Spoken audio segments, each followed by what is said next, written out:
Elia aliomba akasema mvua hainyeshi. Sikiliza, kuna maombi halafu kuna kusemesha. Ili kitu kitokee kwenye maisha yako unatakiwa usemeshe. Elia alisemesha anga sikia, hakuna mvua kunyesha miaka 3. Ilinyesha.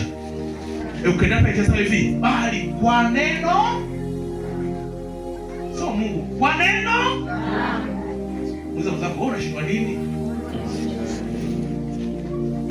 Bwana Yesu asifiwe. Hiyo mamlaka iko ndani yako.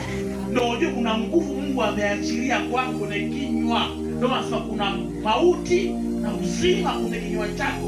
Ukisema mimi naweza kufanya biashara, mimi kuwa na tajiri, mimi kuwa hivi, inakuwa hivyo hivyo. Sababu hiyo nguvu iko ndani yako. Bwana Yesu asifiwe. Amen. Nguvu ya kinywa.